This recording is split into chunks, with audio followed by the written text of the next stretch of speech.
Hi folks, JP here from the podcast. Just to let you all know that the podcast is sponsored by AB Entertainment, and the AB stands for Mr. Alec Beveridge. It's a DJ and entertainment business. Alex is on Facebook and Instagram, and you can hit him up through the WhatsApp for any bookings on 07845 746 092. And also folks, the podcast has taken on a new partner, and we're partnered by MCM Framing Services and Hoops Memorabilia. If you want any jerseys or if you've got any memorabilia sitting around you want framed or anything looked after that way, contact John Mullaney, and you can get him at johnmullaney0971@gmail.com, or contact him on his mobile 07835 072 582. And here at the Unrestricted View, we hope you're all enjoying the content, and if you are, please like and subscribe. It's free to do so, and also share amongst your Celtic family as well. Hail, hail from all of us.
Good evening and welcome back along to the Celtic Unrestricted View. It's myself, JP, and joining me in this fine Wednesday evening is my good man, Mr. Ryan Clifford. Good evening, Ryan. How are you, mate? I'm all good, mate. How are you? Good to be back on. Just to get a nice wee chat. Good to be back, mate. Good to be back on with you. After you're doing obviously Celtic Park yourself, mate, all day, so it's good to keep you company, mate. So, but yeah, I'm good. Hopefully the weather brightens up, mate. It's not really ideal again for Scotland. Anybody who's no face Scotland, the weather's not great in August. But apart from that, mate, I'm good, and I hope you're well as well. And everybody who's watching, hope he's having a good, nice evening as well. Yeah, I'm good, mate. Just kind of getting geared up now towards the weekend. What is it they call this? Hump Day? Well, they call that every night on your half 10 show, me man, didn't they? But I knew that was coming. I knew it was coming. They call this Hump Day. And then obviously you get all that and you're gearing towards the weekend. So just looking forward to the weekend, and obviously another Celtic game coming on Sunday. But seems as if we're going to be playing a lot of Sunday football coming soon. It was at 5 in a row, I think, this Sunday. And I think they're all quite later kick-offs, apart from maybe the one at the weekend as well. So one or two of them are kind of later. So I know the cup games as well is a bit later, but obviously TV rights and stuff as well does obviously take a part in that. But it's one of the things, mate. It's going to be a few hangovers on the Monday as well for a lot of people phoning in sick and stuff. But listen, it's back to, I think a lot of people will be glad, JP, to get the Sunday sessions back and the Saturday odd hours. And I know alcohol isn't having to do with football, but a lot of people like a wee beer and get out with their mates and their partners and stuff for the football, mate. So I think in that sense, it's just good to get that back as well, mate. Yeah, 100%, man. The Euros wasn't the same, innit? No, it's not the same. It's not the same vibe you get when you're used to watching club football and used to watching your team play. So, no, it's really good. And obviously, we started off with a flyer on Sunday, as we have done. It's been a continuation of pre-season right into the first game of the season there, with the same tempo and, you know, how they're going to set about things. I hope that's a start of things that's going to be coming, because I will remain very excited if that's going to be the case and that's the right tempo they're going to be playing at.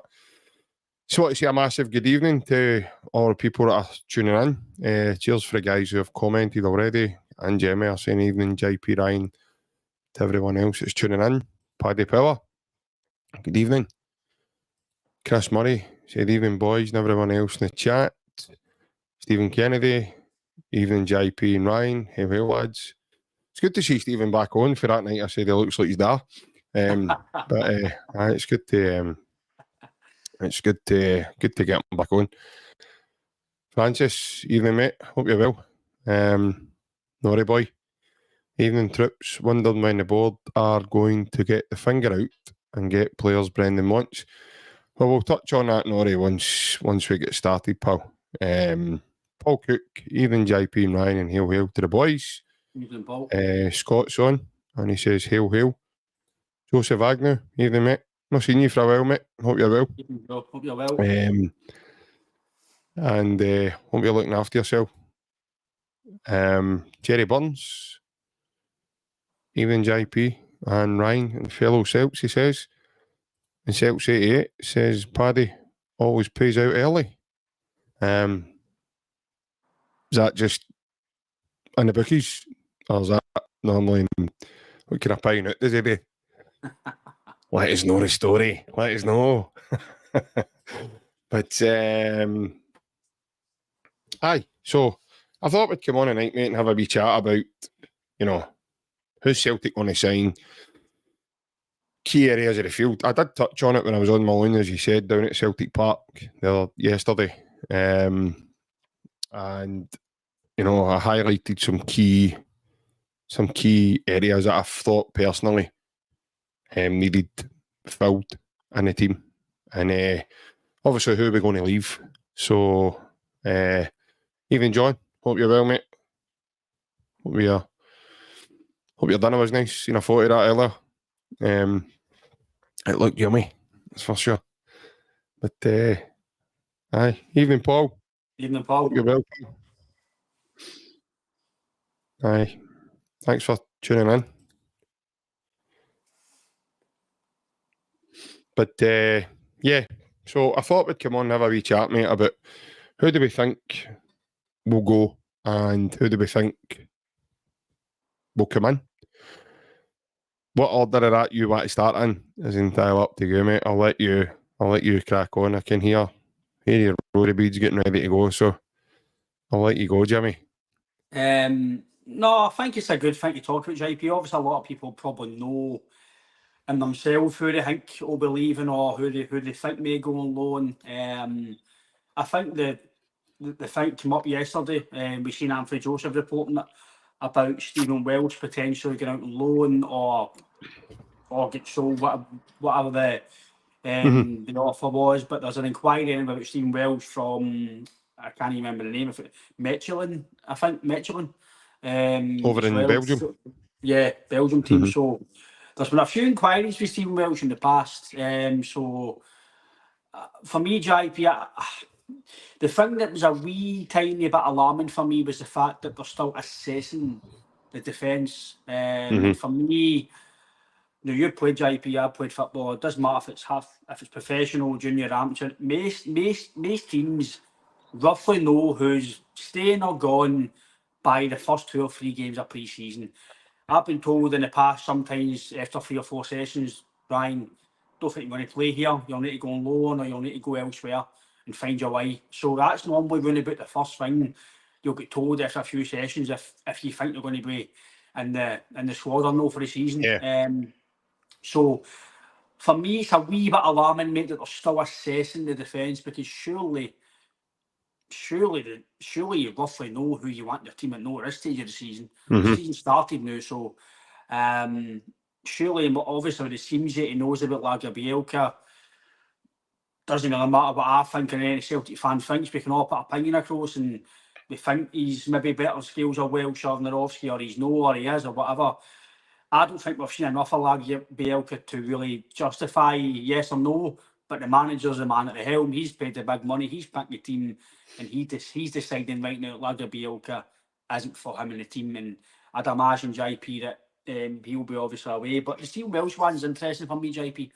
I don't know what you feel on him, but I think just me personally, for his own career, I think he's better off going and trying and playing, because he's going to be a bit part player, maybe sit in the bench, sit in the stands, potentially might just be here for the European thing. But if that's the case, then if he's to go, then bring in like Lennon Miller or somebody who's going to fit that quota as well, or bring somebody up for the youth that's maybe good enough.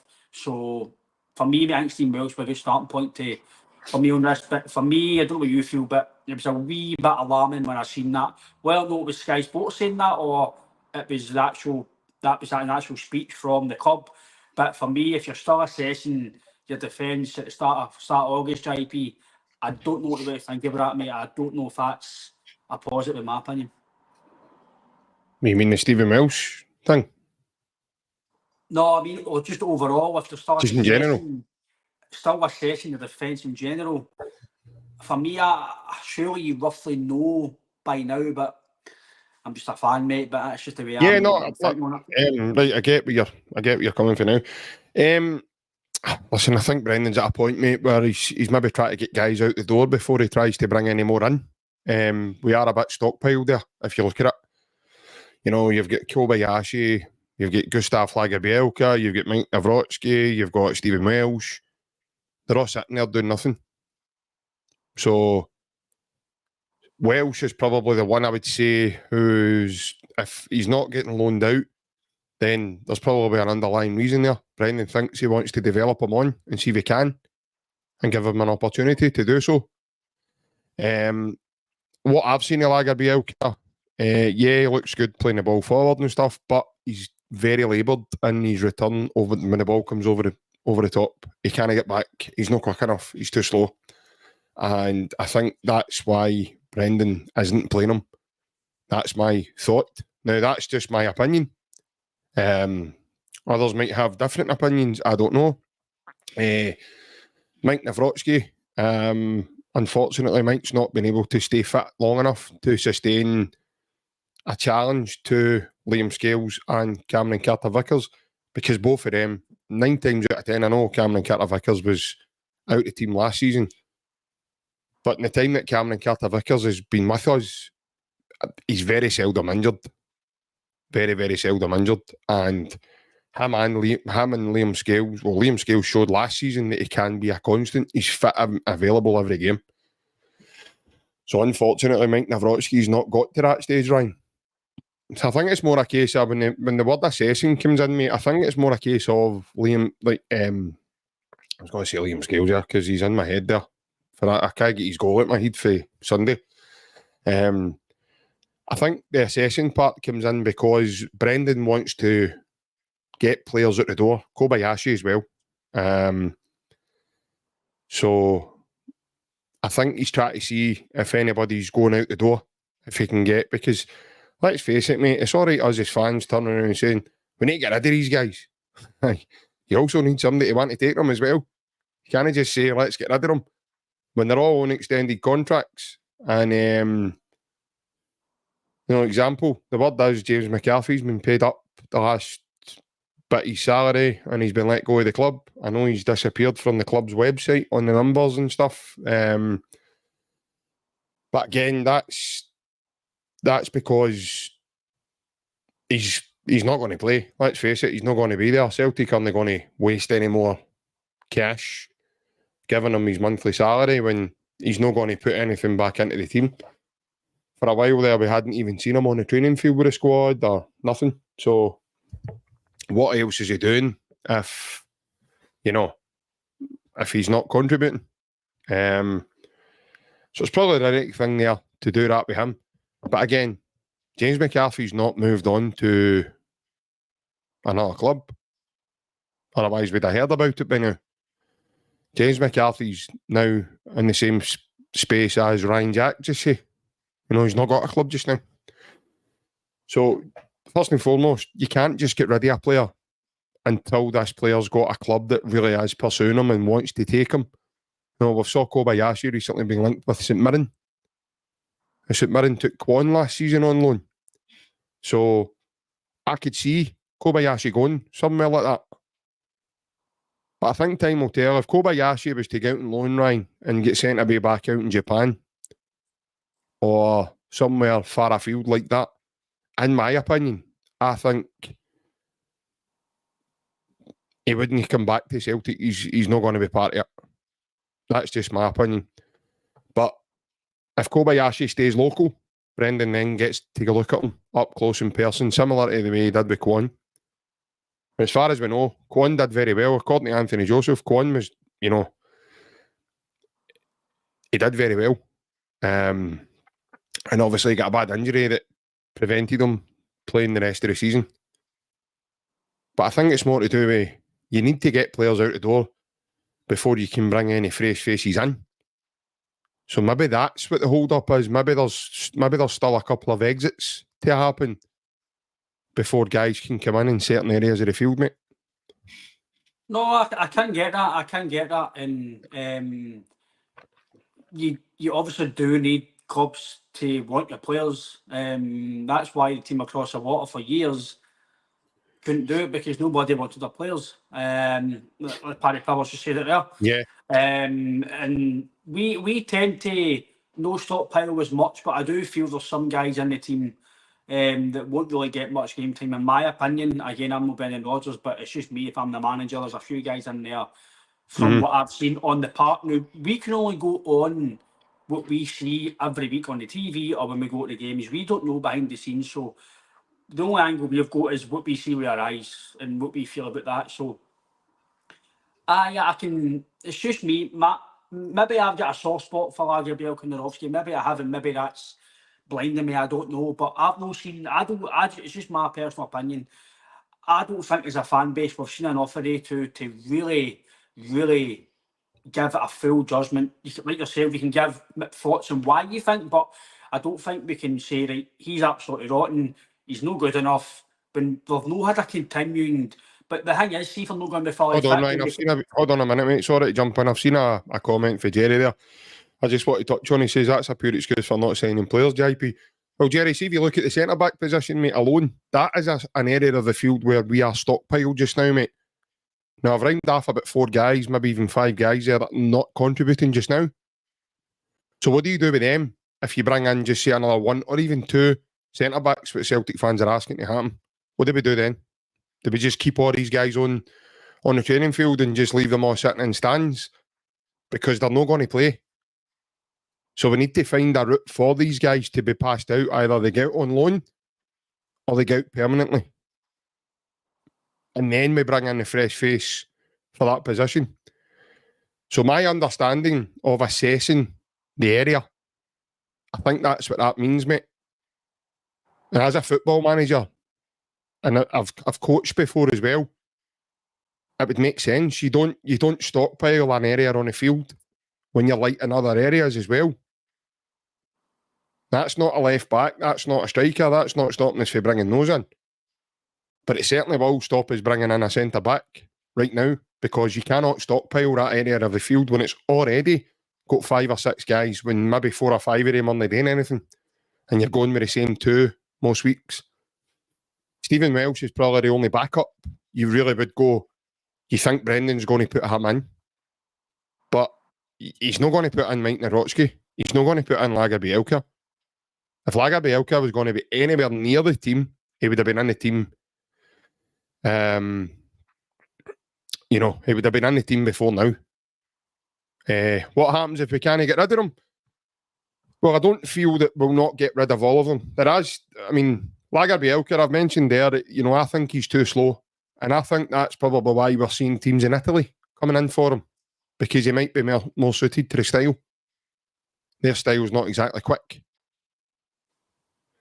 So you're not going to get rid of them all. 1 or 2 of them will go. But then that leaves areas that you can then refresh. But you can't stockpile 4 or 5 and then bring in another 1 or 2 on top of that. It just doesn't make sense. Ryan, I don't know about you. Sorry, mate. No, again, I can understand that as well, mate. You can't stockpile players. But at the same time, you also need to be reminded as well that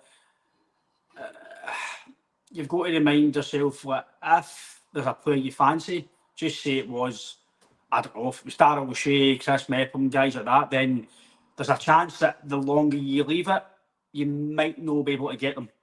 So maybe in the odd instance you can get a guy in, maybe knowing that you're going to sell somebody down the line. But no, you can't stockpile too much, because that's when you just pay money for guys who are not going to play. And for me, I know there's going to be squad depth. It just doesn't make any sense, Ryan. No, it doesn't make There is no football sense in that whatsoever, mate.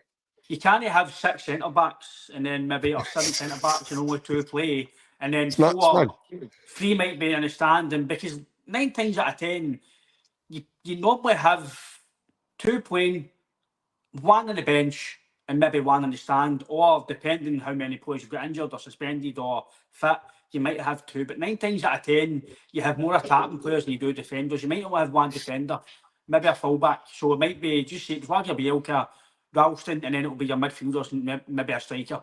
You don't really have more than defenders on your bench, because you're trying to win the game of football, not really save the game. So you're trying to win it. So 9 times out of 10, you're going to have more attacking options on the bench. There's some times where my secret's it. Martin Nichol knows who my dad is now. Notice how Martin, I'm still here and he's a bit of Spurs. See? But I think in terms of the thing, it's just, again, I'm not a manager, JP, so I can only go on what I feel and what my opinion is of certain things. And it's just strange how Lager Bielka was playing in front of Starfelt when he signed for Celtic, for Sweden. The boy at Aberdeen rated him highly. He played just about every game for Elfsborg when they finished second in the Swedish League. I know people might go, his isn't a good standard, but he was fully fit. He was playing well for what we have heard and what we've seen, the snippets and what we've heard. He played for Sweden, and he played with Sweden. Sweden might not be the force they used to be, but they've got a lot of players to pick for Sweden, and some of the players are good. And Lager Bielka played when he was signing for Celtic, so he can't be that bad. In my opinion, he's better than Welsh. Okay, but I've seen the Lager Bielka, he's more comfortable in the ball than Welsh. He defends better than Welsh. Maybe he's a wee bit slow, maybe on the turn. I get that, and that's part of defending Celtic. You do need to be turning quick, and you do need to be sharp. You can get a wee jag in the mate, and you'd be better than Welsh. I know. So I can understand that, right? See, if it might not be the fact they're not good enough, it might just be they might not suit the way Celtic want to play. And the flaws in their game is the flaws in the way Celtic want to play. But like you say, Lager Bielka could go to Spain or Italy or wherever else, and he could absolutely be fantastic because it might suit him. It just might not suit Lager Bielka. But for me, I don't think as a full fan base, again, it's just my opinion, I don't think we can really judge Nerowski and Lager Bielka fully, because they've not a continuous games to really prove himself to say I'm good enough or I'm no. We can only go by the manager's opinion, and he's no, and they're no playing. So a lot of guys put 2 and 2 together and go, he can't be good enough. But there could be other things like we've just mentioned there: style of play, fitness, and that does.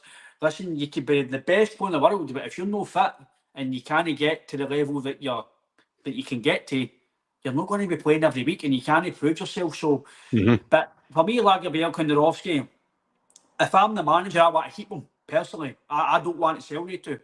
I know they've came for big money, but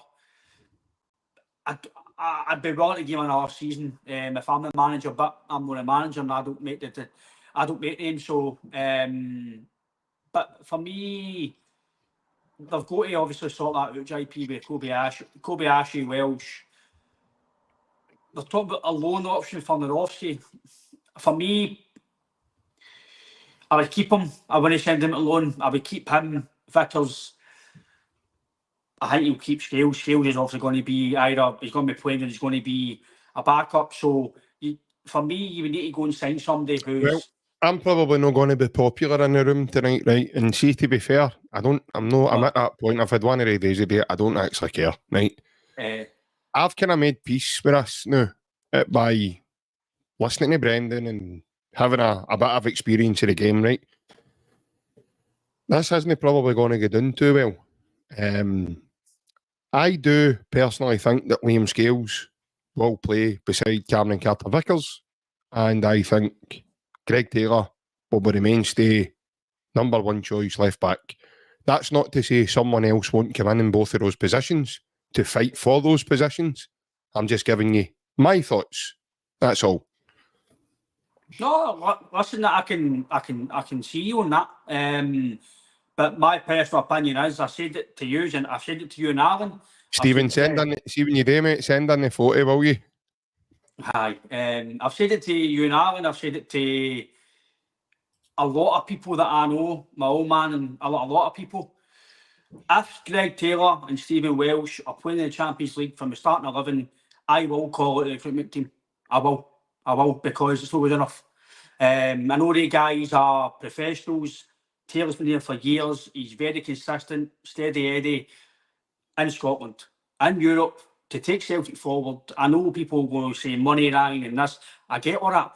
But just because I've done okay doesn't mean that you need to sit with them and go, right, I've done okay, we'll just continue. You need to try and improve every year. And in my opinion, Celtic will not improve in Europe with Scales and Taylor at the back. They won't improve with Yang playing. They won't even improve with O playing. That's just, they still just don't need to at the back. There's guys in that team like Mikey Johnson as well, who won't progress Celtic Europe. It's not just Brian, do you not see them developing as a team though? Like, obviously, they could because to me on Sunday, mate, they just look miles away, and I mean miles away. No, right? They look in a different stratosphere for what anything in Scotland can potentially do to them, right? There was commentary saying it. There was fans in the crowd beside me even saying, this looks like a different outfit.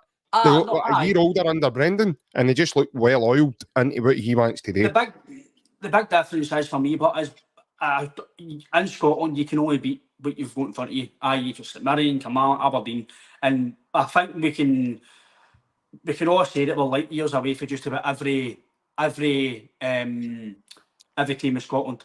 And these players have done everything, and I'm not saying that they don't try, because they try the hardest. They're fit as hell, they're strong, but I just feel if we want to progress as a club, Taylor, Scales, guys like Yang, Mikey Johnson, I feel we need better, JP. It's just, I'm not saying they're bad players. I'm just saying for the club to have a better chance, i.e. European progression, we need to buy better. And I'm not saying... How much money do you think we would need to spend in order to bring in better than what's in our first 11 right now? And I'm not talking about Bernardo and that, by the way. I'm talking about the first 11 that played on Sunday. How much money do you think we would need to spend? The left back... Go through the individual positions and then tell me how much money you think it would take to take that guy out of the team for another person coming in. Johnson and Vickers, you would need to spend a lot of money, a lot of money. Carter Vickers is, in my opinion, he's a Premier League centre-back.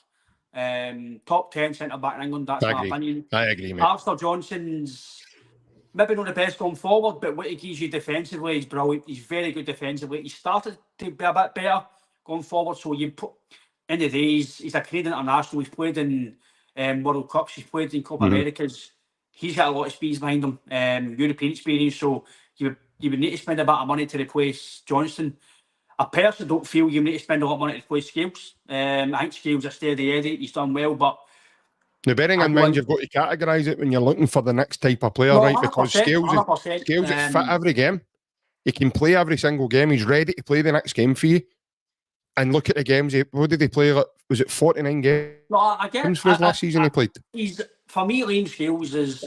I'm starting to kind of make peace like you that if he plays, I just. That's by the way. That's not the Davies' ability. By the way, that's nothing to Davies' ability. I just need to. If he plays, listen, I'll support every single player that's on the park. Where I don't rate him as a player or no. The man just picked the team, and I'm going to watch him. And you might have your emotions on the game, but you just need to put up with it in the day. It's just about opinions. But for me, we didn't do well in Europe the last 2 seasons with Greg Taylor left back. So what gives you the full confidence we're going to do it again? We didn't do well with Scales in it last year. What gives you the confidence? I know we can go through other positions, right? But for me, the defence, we have never defended well in Europe. Never. It doesn't matter if it was Van Dijk, Denier. So I'm not saying it's a £20 million centre back you need to spend. We're not the guys who decide how much money we and who. I'm not saying you probably could go and do research, JP, and go right. We could get him, but that's not your job. There's guys at the football club. I think Mike. I actually seen a. I actually thought he'd have been having a siesta in it. I actually seen a thing. I think it was for last season's wages. Michael Nicholson's getting 40 grand a month last season, so he's getting paid a lot of money to deal with Rodgers and get these guys in. So it's not me and your job, JP. We're just opinions and think what we think and what we don't think. I know, it's brilliant. Do you know what I mean? That's what I'm saying. Would you like to have the job though? I'm not saying I could do it better, but I know for a fact some of us fans can sit down with a laptop, look at data, look at databases, look at YouTube, go and look at a player, and we could pick a good player. I can guarantee you that. It's not that easy, mate. I'm telling you now, it's not that. Me and you know football, mate, and it's not that easy. I'm not saying it's easy, but me and you could go into Sheffield Juniors, say that boy's a player, he could play at a higher level. Of course we could. We can go and watch Aberdeen and maybe go and look at Miofsky. That bloke could play with Celtic in Scotland, 100%. We can see that. I'm not saying... Even, by the way, it's that bad. It's that bad with you now, wee man. Even Lindsay's jumping on it now, look. Nah.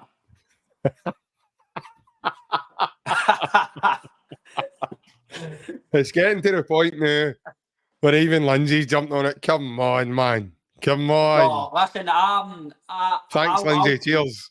Lindsay, I actually praised him actually on Monday night. If you didn't hear me, I praised him. He was sweating or all. No, just and for Celtic Football Club, if we want to progress, just in my opinion, that left-hand side needs improved a lot for European football because we'll get exposed. We get exposed last year, innit? And listen, we get exposed with Jota in my team, man. But and how much damage do you think he would do in this team? I know. It's a defence for me, JP, it's your Achilles heel because the striking department with Kyogo and stuff like that, I played striker myself. It's all do you think Schmeichel will help with that, Ryan? Yes. No, 100%. Schmeichel's massive. Schmeichel's massive for us, mate. But he can help you with certain things, but he can't help you do your job. I.e. Taylor Scales, Vickers, Ralston, whoever it is at playing Johnson. He can't help you with your ability. He can help you maybe with passing in the right direction for you to then take it in and play. But it can't help you ability-wise. But with Scales and with Greg Taylor, you probably would need to spend a decent bit of money to get a proper experience. If you want to call him ready-made or if you want to call him a guy to come in the first team, you would need to spend a bit of money if it's £6-7 million. And we are at the stage we can do that, JP. I don't think we can say no. And one or two players, we can stretch the value. In my opinion, the centre-back and the left-back is the positions that I think need that big time, in my opinion. Ryan, there's a couple of wee comments here. One for George. I'm going to bring it up just now. Yeah. He says, Scales gave the ball away 4 times under no pressure. You've got to remember, George, he's been asked to play a certain way by the manager. Now, Brendan won't be standing at the sidelines going, he gave the ball away there. Brendan will be going, unlucky, son. Do you know what one thing I look for? See when he does it, does he get into hiding? Does he not want the ball anymore? He doesn't. He's a big confident lad. He's been in the team a long time now. He's played a lot of games with the side under the manager, getting to know the manager. He's been involved in quite a lot of the interviews of recent, even over in America that were going to him. So I would say he's one of the kind of senior members of the squad now. And he's acquired that through time. So he's been asked to play a certain way. So see if he's giving the ball away, Brendan won't have one argument with that because he's asked him to do it. He's asking him to do it. It was the same with Joe Hart last year as well. People were, even Ryan, why is he doing it fast? Even under big hands, why is he throwing the ball out fast? He's been asked to play that way. See, if he wasn't doing it, he wouldn't be doing his job right. And he'd be getting into trouble for that. So, I don't mind him giving the ball away. But what I do mind is if he then goes hiding and doesn't want the ball anymore. Scales isn't doing that. The majority of our play on Sunday came through him. See, the thing with that part is, JP, it's all right doing that in Scotland because you're not going to get punished. But see if he does that in Europe, you're getting punished. And again, I honestly, I don't want...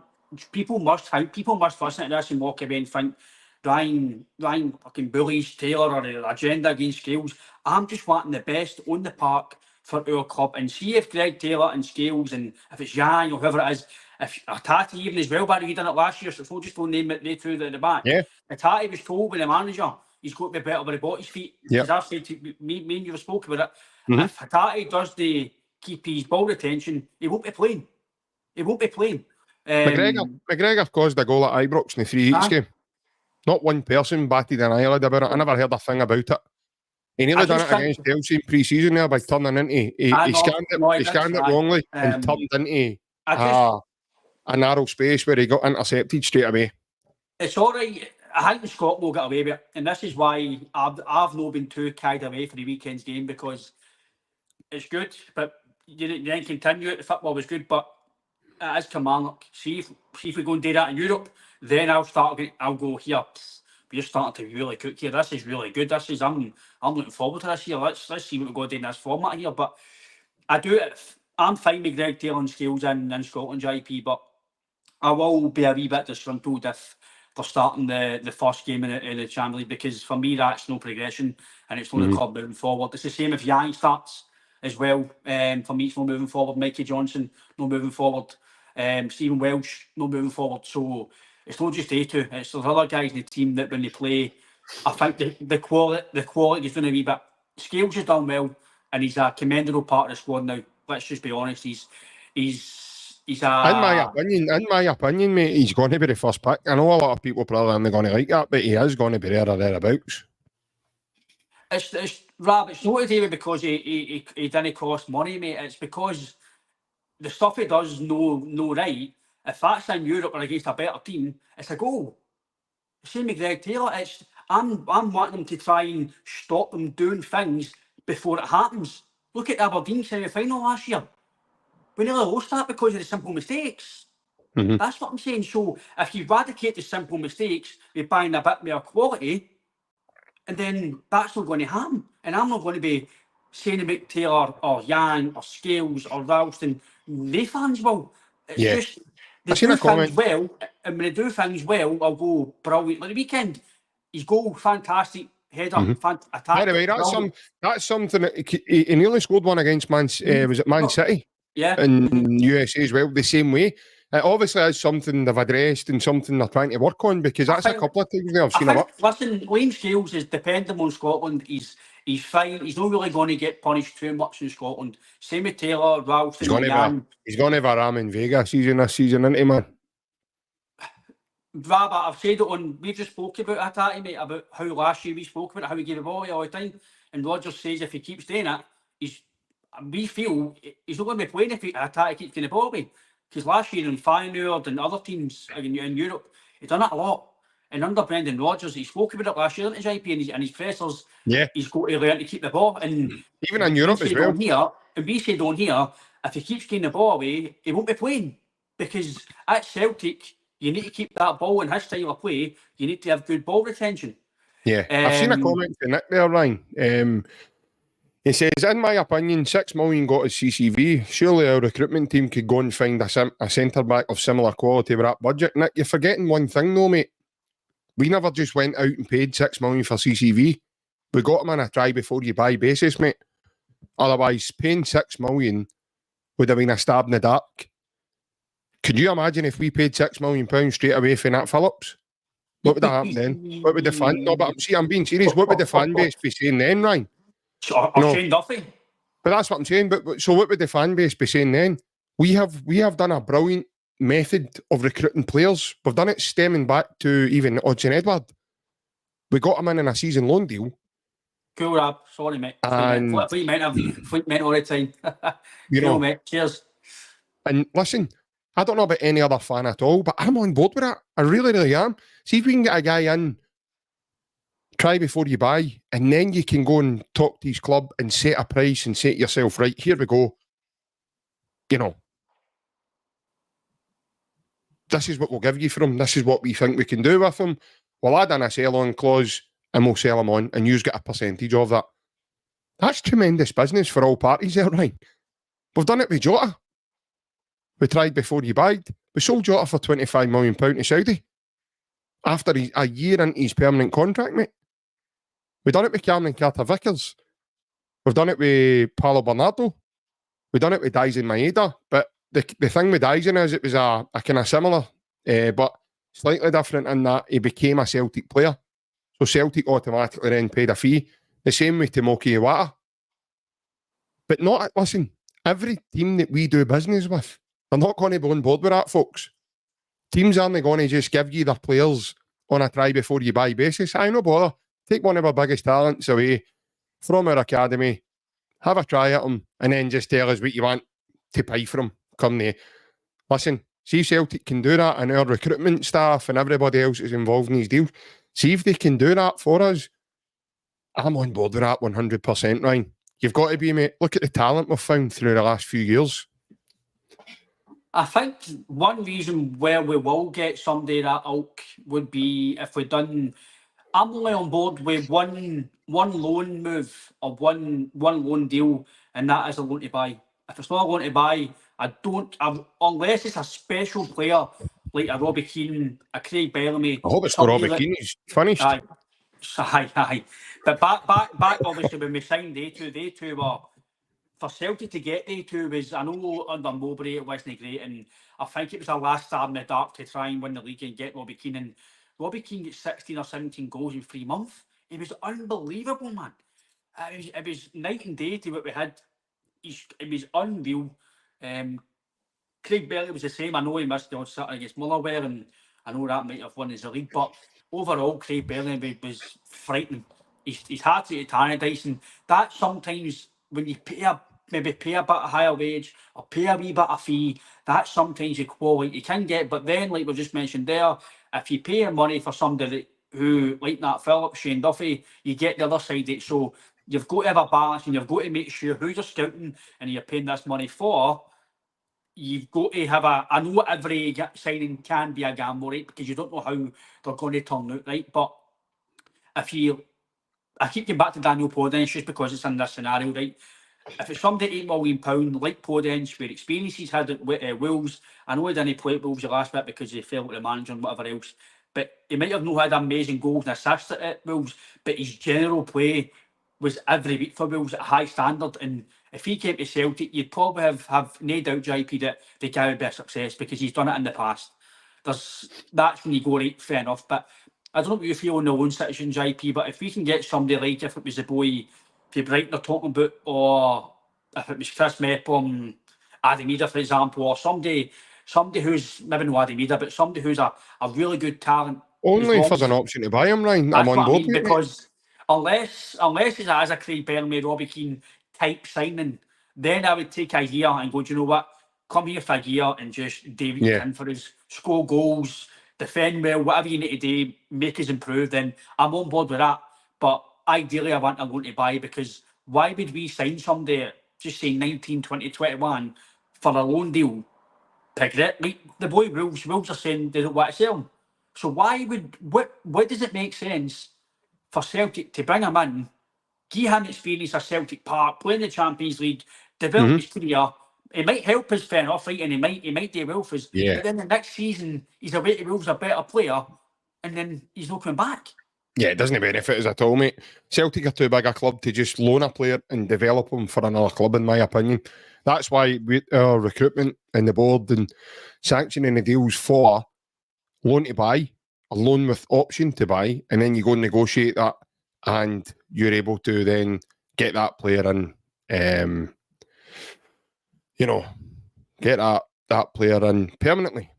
My issue at the back isn't Scales and Taylor. Need someone more athletic who can get up and down the park. Half the time Scales plays out to him and goes straight back. Just doesn't do it for me.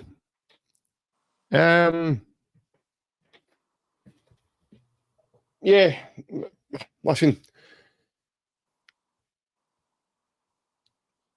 He does more, in my opinion, he's more effective than he's not. Availability-wise as well. It's hard to find players at that area of the pitch, James, who are a constant, mate, who can come in and they can be fit to play every game. Because you're constantly playing 90 minutes of football.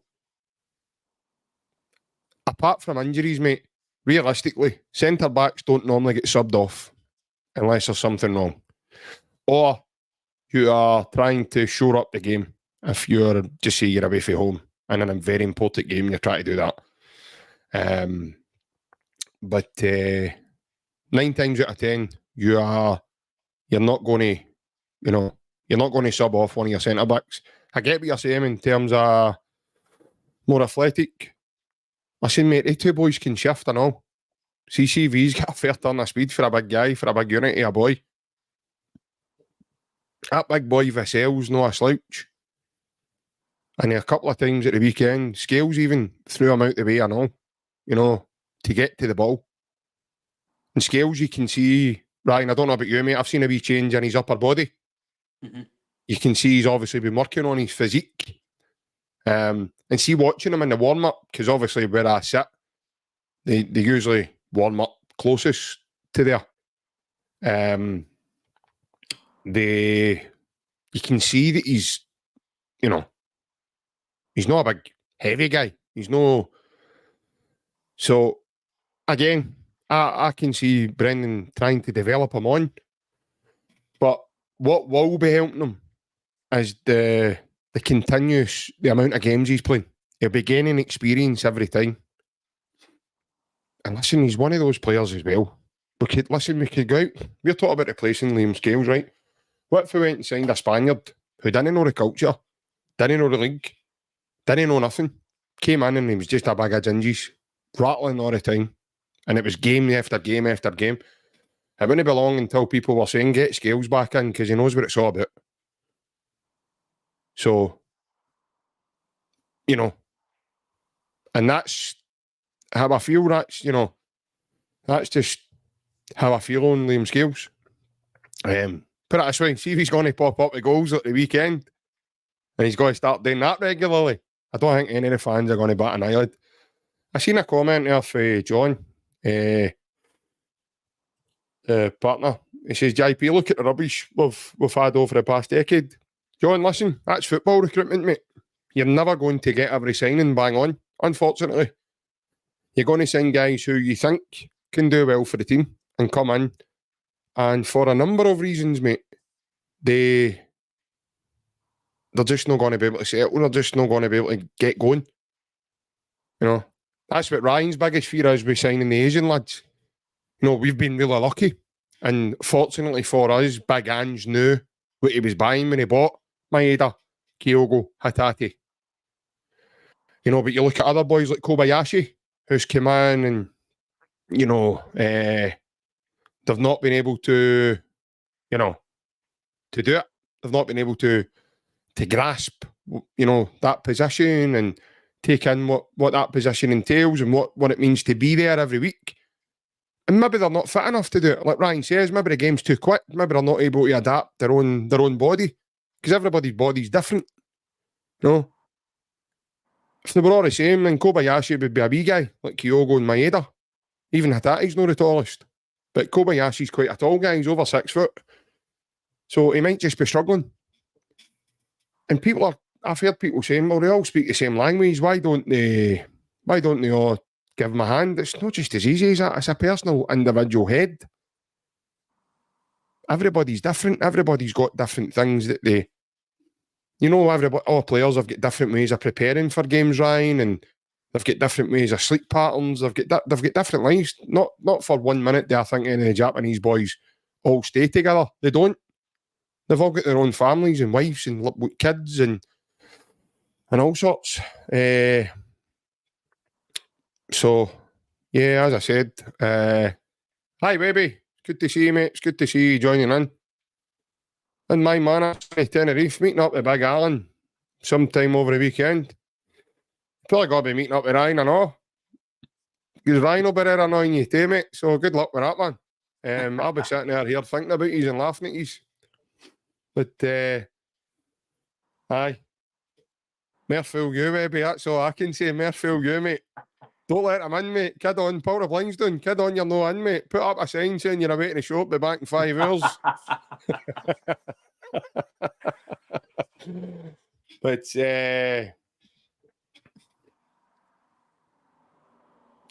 get back to players, Ryan. Sometimes it's difficult for guys to just come in and settle straight away. Fortunately for us, mate, Liam Scales isn't one of those guys. He's came from Ireland. So he's got a brief knowledge of Celtic and, you know, and listen, he knows what it takes now to be a Celtic winner. They've experienced that now as a team. That, listen, mentality, there's a big change here. Like I says when I was on BBC Sports Sound, mate, some of these guys hadn't even won a trophy till they came here. That changes you. See that alone, mate, becoming a winner, that changes you when you're not used to doing that. That gives you a hunger and a desire to want to do more. And if it doesn't, in my opinion, you're in the wrong industry. James, sorry, mate. Sorry, JP, I wasn't meaning the centre-backs, probably the way I worded it. I would like to say an upgrade at left-back. Just think we can do better and show more ambition to develop the side of the park. I understand what you're saying, James, but again, I'll go back to it, mate. How much money do you think it's going to take to dismantle or take out Greg Taylor for his side? A guy who's delivered trophy after trophy after trophy. You're not just dealing with a guy who's in his first season here, mate. Greg Taylor isn't Alessandro Bernabei. He's not a novice. He shows composure. He shows an ability to carry duty properly. He's no a bad player. When he picks the ball up in a half turn, I mean, there you go. He set up their first goal on Sunday and he was at the other end of the field. So Greg Taylor isn't, you know, you could probably argue Greg Taylor's not the tallest. But again, I go back to the money side of things. How much money do you think it would take to take Greg Taylor out of the team consecutively? No, Ryan thought right away, we spend a good bit of money on Alessandro Bernabei. Unfortunately for us, Alessandro Bernabei wouldn't get a game of Kirby with you and your boys if they were playing outside with you. You wouldn't even, honestly, you wouldn't even let him take a dugger walk. It's, aye, and because that's not been... You definitely be Douglas with that, wouldn't you? That'd be your nickname after that, Douglas. Douglas. He'd get lost in the way back, man. He'd take a nosebleed when he go halfway. But it goes back to, you know, I see Celtic fans say, you know, we need to get rid of him. How easy do you think it's going to be to take Taylor? Taylor's a winner. And not just, he's an international player as well. He's got caps under his belt as well. So this isn't Taylor's first rodeo. He's Celtic's first choice left back. So, and he does a lot more good for the team than he doesn't. He contributes massively to the team. A prime example, the first goal at the weekend. But Ryan, who do you think will sign? I think Adam Meader's probably going to come. It just depends when, I think, and it depends, obviously, the price as well, what Norwich are wanting. I'd imagine that one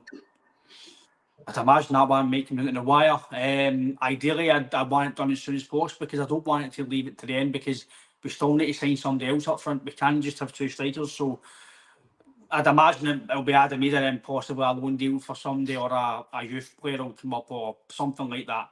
They'll sign somebody who's going to be maybe £1 million or 1.5, something cheap to come in as a third and maybe take over in a few years. But I think either will be a guy that will come in. I think the noise is that obviously Rodgers wants him and well no, they can get a deal with Norwich. That's the thing. And obviously they start this weekend and if he starts and scores and has a good game, then who knows? You know what I mean? It's one of the ones, but it seems that he obviously got booed last week apparently. Did you see that thing for Big Carlson, Ryan? Aye, regarding Adam Meader. I was something with Norwich shouldn't be asking for that price and stuff like that. Well, the thing is, John Hartson said something similar to me, but he's put it out on Twitter and all over the social media platforms. So my opinion is that Adam Meader has came up here as Norwich's third choice centre forward, maybe even fourth choice, because they signed Sidney Van Hooijdonk. And I reckon they would have still signed Sidney Van Hooijdonk even if Adam was still there, right? So he wasn't in the plans last season. Now, I know it's a different manager now and everything else, and that can change things. But Adam Ida's came up here, mate, and in my opinion, Celtic don't win the double last season if Adam Ida's not here. That's just my opinion. People can shoot me down if they want, that's fine. Adam Ida was a big contributor to Celtic winning the double last season in big moments, in big games, and he delivered for us. Norwich are using that card to, you know, to better their own circumstances. They're using that to their own wealth. And what they're trying to do is they're trying to, you know, haggle with Celtic. And I think Celtic have maybe said to them, you know, listen, he wasn't even in your thoughts last season. He's came and had a great half a season for us. Now, probably the best form of the kid's life, right? Got to be. You know, massive Celtic fan as well, right? So, that's what John Hartson was meaning in terms of you were ready. If Celtic would have put a bid in, just say £6 million in January, right? And Brendan went then and went and known what he was going to be buying. Norwich would have probably snapped a hand off Celtic for that, right? They'd probably, even £4.5 million with add-ons, Norwich would have probably said, depending on what the add-ons were, if the add-ons were taking me over the 5.5 mark, right? Norwich would have severely considered that, I think. And they're now trying to play hardball when they know the player, and he's already displayed, wants to leave. So it's going to be, for me, I believe Adam Ida will come to Celtic, Ryan, because of the circumstances. One, he's a Celtic fan. Two, I don't think we'll see the last of they're calling it throwing toys out of prams. I don't think we'll see the last of that. I think that'll happen again. You usually find that when a player wants to leave to go to a team whose level's above the team he's at just now, then, you know, they start making moves to try and get themselves to move. And yeah, I agree with you. I think it'll be interesting on Saturday or whenever their game is to find out whether he's going to be part of that side or not. I know somebody in the comments says he's been given the number 11 jersey. I think so, aye. Mm-hmm. Yeah. So it'll be interesting to see. I think he will be. I think he will be here, mate. Yeah. But like you've said there, right, he was valued at £3.5 million, right, before he came to Celtic. Third choice striker, right? And I've seen some of the. Listen, we don't know the exact fee, but roughly it was 6-7 million at Norwich were wanting. Now, is it more 9, 10, whatever it is, right? In my opinion, right, Adam Ida, I think with the last research I've done, if anybody can correct me, I think it's roughly about 30 goals he's scored in his career, something like that. If that, right? It's no great, right? He's no. I know he's injured and he was in and out of the Norwich team, and he's not really started a lot of games for Norwich. And he played in the Premier League as well, so he's playing at a higher level. So it's hard to score goals when maybe a no fella developed, right? So, but he's no scored many goals in terms of he's come to Celtic with 60 goals under his belt, 70 goals, and so for me, for Norwich, they've got to command what they feel the player, right? They've got every right to demand what they want. It's their player, it's their contract with the club, with Adam Ida, and they can do what they want, right? But Adam Ida does not turn a £3 million player into a 8 or 9 or 10 million pound player because he scored 9 goals. I know he won a double for us or helped us win a double, but Yeah. You don't go up £6-7 million with scoring 9 goals. That's crazy. That's nuts. If you score 20 goals, then I go here. Fair enough. I think 9 million. Like Odsonne Edouard, right? Odsonne Edouard didn't start great for Celtic, but then the longer he went on, his goals, his actual overall play, he was taking guys on, and he thought this guy's. But see when we paid money for Odsonne Edouard, right? Even myself, who. I'm one of probably Odsonne Edouard's biggest fans, right? I love the guy, right? £9 million was a bargain. No, a bargain now, but at the time, it was a risk. It was a massive risk. Brendan Rodgers came out and says he's up there with one of the best young players I've ever He knew watched. what he was buying, though, Ryan, because we had him on loan. Aye, so we Brendan kind of knew. we trusted the manager, but I was like, £9 million. That's a lot of money for a guy. He's not scored a lot of goals. Yeah. He played a lot of first team football. He's done well with us. scored in big games, I get that, but £9 million, right? So if we were to pay £9 million for Ademida, for me, it's a risk. I know we've seen him, but is he going to replicate that form again for that price? Who knows? Who knows? So for me, I'm going to say 6.5, 6, 7, roughly, is probably what I would value Ademida, potentially, even though I think he's not worth that.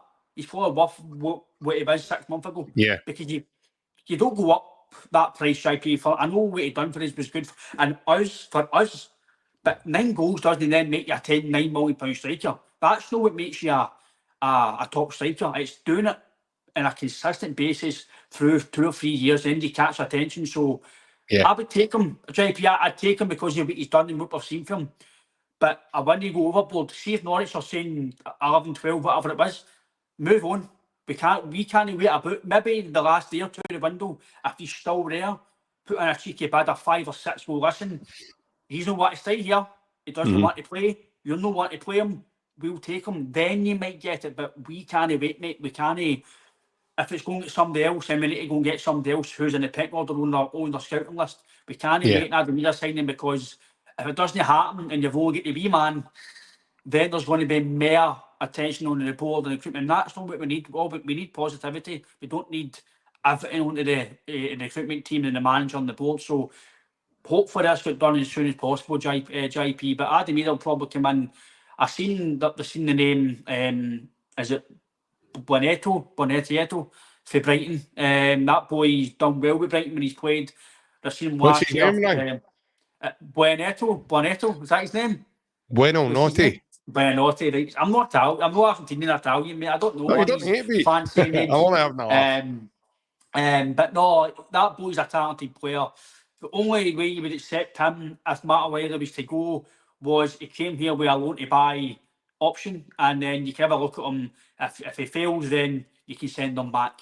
But I'd just want a loan deal for 19. I think he's 19, 20, and then he's away back to Brighton. That's no for me, JP. So I think it's one to watch. If Matt O'Reilly goes, you'll probably sign a centre mid to come in, but you've got to sign somebody who's going to either be, it'll probably be hard to sign similar quality, but a wee bit near that to come in and be able to play first team football. We can't sign somebody at 19 and wait a year to develop. That's no where we are as a club. In my opinion, we need somebody to come in now and ideally settle in and play, because I know Bernardo's there, but I think Bernardo's got maybe another year or two to then develop into that type of player. But Dara O'Shea, will he come in? He's obviously linked with Brentford, £7 million. Again, we could pay that, but they'll probably pay bigger wages in Celtic. So if Celtic put an offer in, he's got a decision to make. Does he take a cut in wages to play in Europe, to play against name across the water, to win trophies, or do you go into Brighton, Brentford, maybe develop you and then maybe go to Arsenal or something? So these players, JP, their players' fees will be messed up as well, with offers and agents and clubs, and they've got to think about their family life as well, and their. So, but again, mate, the left back situation will the boy Bueno come in. I think we said, me and you, Baz spoke about, for the first team, I think you need 3 players at least: centre back, left back, and a striker. Ideally 5 left back, centre back, 2 strikers, and a winger. Matt O'Reilly goes up with 6.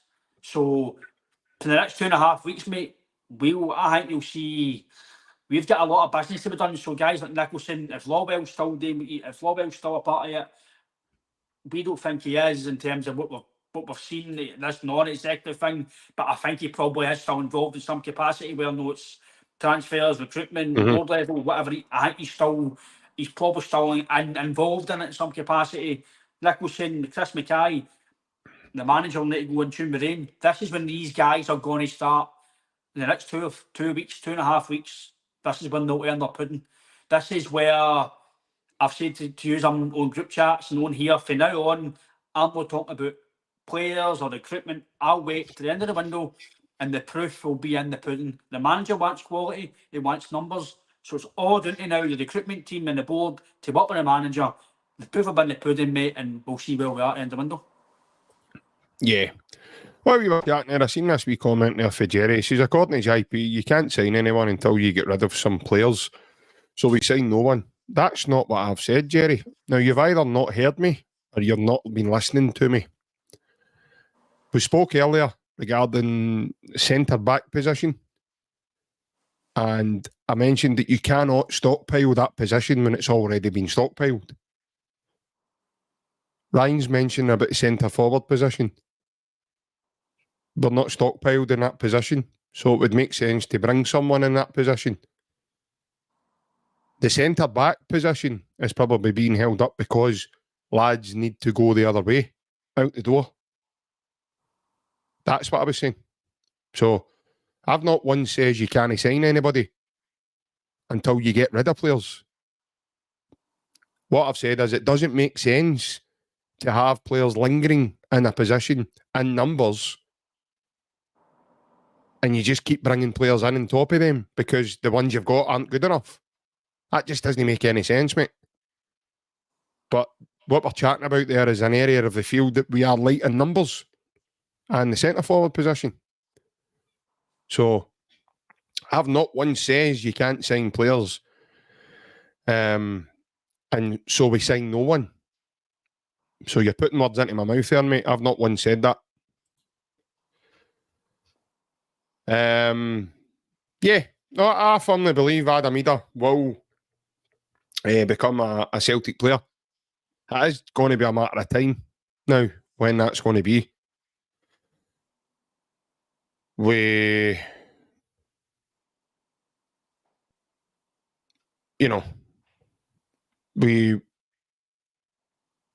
look at the time limit, like he says, there's 2.5 weeks. I do believe guys will start to exit the building pretty soon. Not that I've not heard anything personally, but I do think guys will start to leave. I do think, by that time where lads want to go and, like you've said before, want to go and play football, they're definitely not going to get it at Celtic. So they need to then find a place for themselves to go and play their football now. So I think once a couple of guys start to leave, you might then see some action happening in terms of guys coming in. To me, and listen, this isn't through arrogance or anything else, our squad are fully capable, even now, without adding anyone else. Bearing in mind we've got a top-class goalkeeper. We've been forward planning and brought in a number 2 goalkeeper for that position. So that's well solid. We've got Bernardo in as well to help with the midfielders. And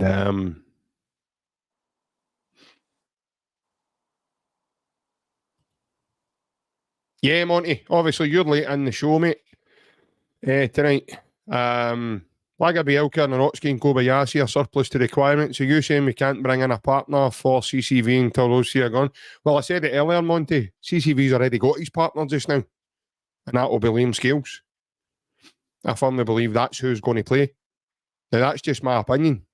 The next guy that comes in that position will be obviously a competitor to those 2. But I think those 2 are going to be the mainstay centre-back pairing for now. Until something happens. Either one of them get a bad injury and they need to drop out the team. No, I'm not having a laugh, mate. I'm not having a laugh. I don't see why anybody would think differently. But I'm definitely not having a laugh. No, I'm being serious. I think that's what the centre-back pairing is going to be. So, I'm definitely not having a laugh. No, Jerry, listen, that's fine. That's fine. I was just trying to bring a bit of clarity into what I was meaning, mate. And that, the way I see football, there's there's an area there in the field in the centre-back positions that's stockpiled. So therefore, you need to try and get a couple of them out the door before you would bring any of them in. And that's my football head telling me there. That's no anything, that I'm trying to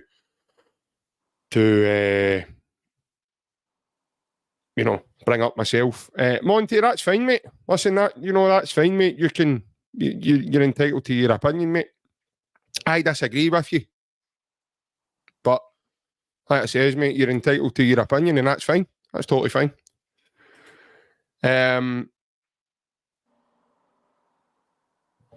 So, what I was saying, Adam Ida, yeah, I think he'll come in. I do think we'll get a left back in, right?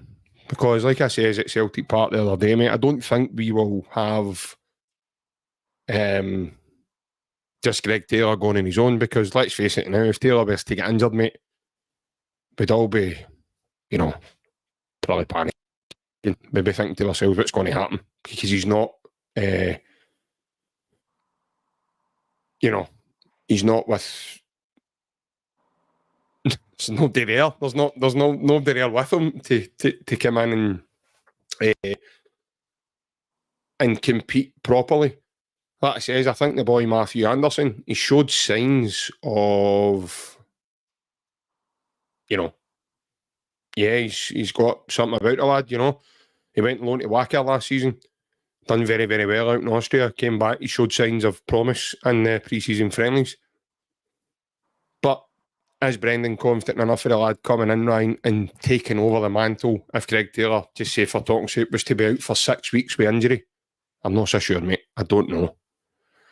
So I do think Brendan will try and get the position covered. Now, whether that be someone comes in and loan just to help us, or a loan to buy, or we go out and out and buy someone outright to come in.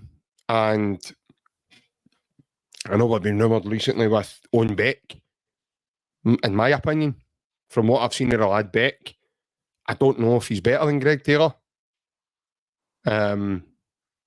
Again, that's up for, you know, a discussion. Me personally, I don't know if he's better than Greg Taylor. However, I do think he'd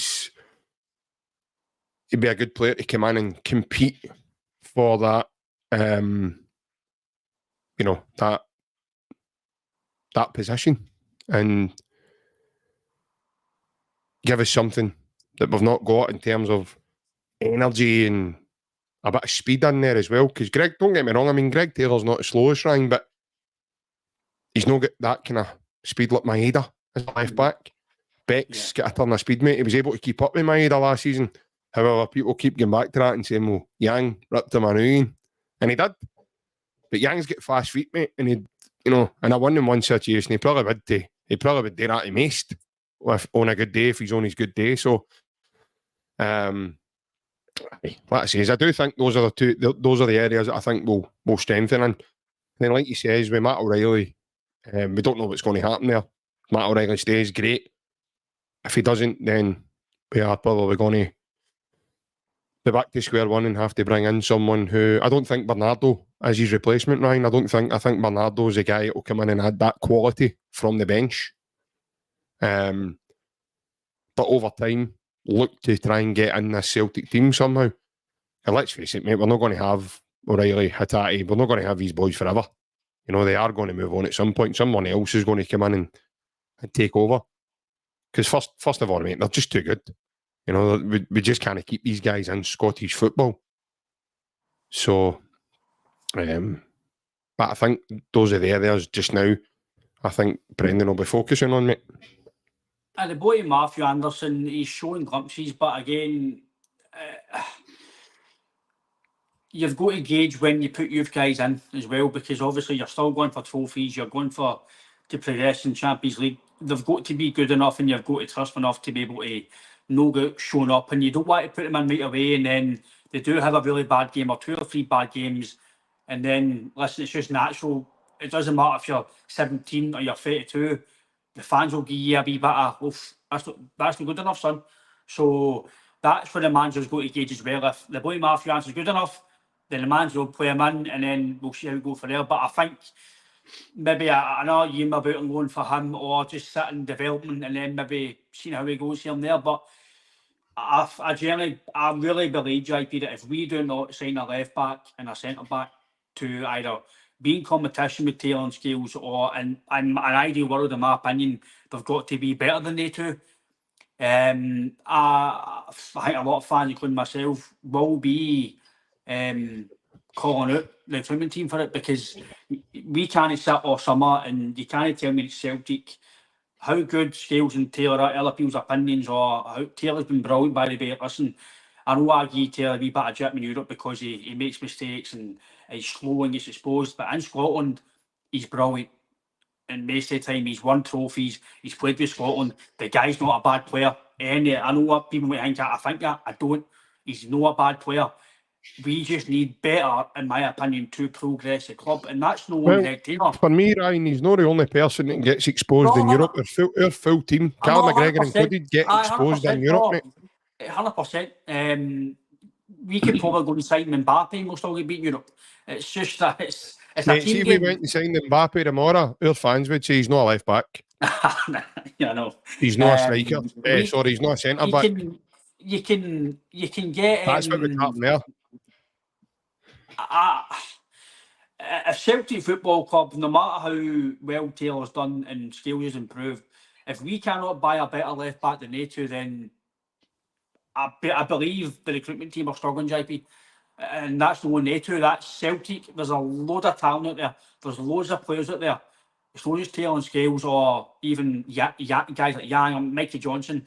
Celtic you can always improve Celtic, even if it's Kyogo or you can always improve Celtic. You can always improve every bit your club, be that on the park, off the park. You can always improve, and if you don't look to improve, even past O'Reilly, Hatate, McGregor, it's going to be hard, but you need to try and look, because McGregor's what, 31 now, 32 coming up. We need to start thinking about trying to replace him or trying to get somebody in the next year or two to either come in and understudy him and take over, because look what happened. First things first, we're talking about strikers and left backs and everything else to come in and out. McGregor's got a wee bit to go before we're even thinking about retiring him. We've got to kind of forward plan with him, because we didn't take to Scott Brown. And I know Scott Brown, listen, you're never going to replace these guys, right? But somebody to come in and at least be the understudy, or at least be with him and then go, right, now I can step in. Maybe that's Bernardo for O'Reilly, another year playing here. Then it might be the Matarella next year, but you're spot on, mate. Bernardo's no easy replacement. We need to go and buy. I really do believe that we need to go and spend a bit of money to replace Matt O'Reilly. And it's not £1 million, 1.5, it's maybe 5, 6, 7 upwards to replace him. And I think we need to do it. And I think if we don't do it, I think the majority of the fan base will be a bit aggrieved if we want to try and move into the Champions League and do anything we can in there, or try and do the best we can. But I do feel the left backs situation's got to be. We've been trying it for a left back for 2 or 3 years now, JP, to go with Taylor. Unfortunately, we brought guys in, mate, and they've not been able to sustain the cover level. He's not done it. Bernabé's not done it. Black Salt didn't do it either. So we do need to sign somebody to go in competition with Taylor, and ideally to replace Greg Taylor. Same as Liam Scales. We need somebody to be in competition with him. I'd probably imagine Nerofsky, Welsh, again, who's going to be the 4th choice? I think that's down to the manager. But I do feel we do need a few signings, JP. I do believe that. But guys like I think Kobayashi, maybe Kwon as well, Bosun Lawal, Mikey Johnson, they guys might get loan as well. Is Home going to be staying as well? Who knows about that as well? I think he'll be here. So I think the next 2.5, 3 weeks, JP, I think there'll be a bit of movement, I think, in and out. It's probably more in. I was not out than I say in. Maybe 5 or 6 in, but you might see more than that leaving. You might see some young guys going out on loan as well. So I think there's a wee bit of, I think we'll see a wee bit of the squad getting shook up in the next few weeks, JP. So but the basis is on the park, we're looking good in terms of who's here now. The weekend was good, the football was good. We're hoping to take that back into Sunday's game. I think we will, because Hibs are in a good place at the moment after that defeat the weekend. So I just feel, again, it's not own name as players, but I do feel the biggest weakness on our team is the left-hand side, and I feel that that's an issue that we do need to, for the European side, just progress. But that's just me as a fan, and I just see that's the part of the team that kind of gets it all the time.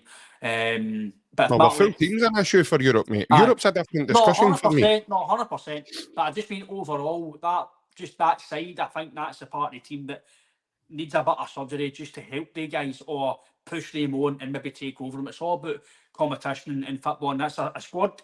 The manager wants squad depth. I think the rest of the few weeks, Shikey, for me now, it's the last thing we'll talk about transfers until the end of the window.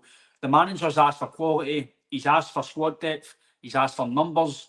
So he's said it. It's down to him, the recruitment team, and the board to work between each other. And it's down to the board and recruitment team now to get Rodgers what he wants. And he's said now in meetings what he wants. We'll see the proof for the end of the window, and then we can debate on if it's successful, if it's no, what should be done, what should not done. That's for another discussion. That's not for the new. But for me, mate, I'm just looking forward to hopefully get some signings in and see where we go for here. Yeah, well, that's it. It's just a case of now we wait and see who's going to be coming in, who's going out, who's doing what. But I'll tell you what, I'll be in and out at 10:30. There's loads of in and outs at 10:30, and you'll show me, man, isn't it? 100%. But cheers for coming on and having a wee chat with us again, mate.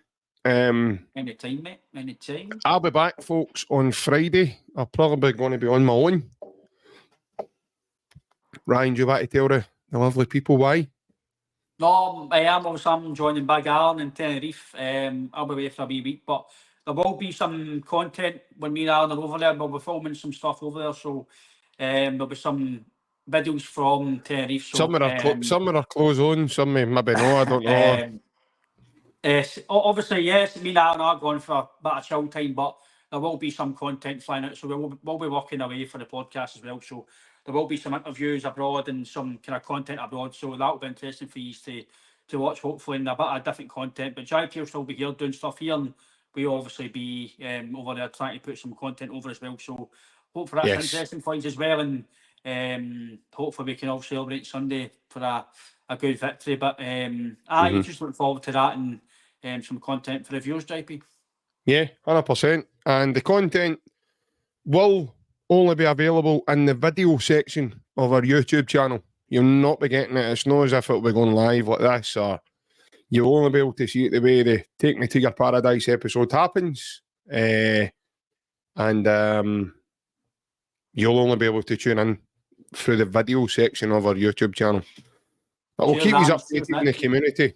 We'll keep you updated in the community with what's happening. Like I says, I'll be back on Friday for a pre-match build-up for the Hibs game. Cheers, Paul.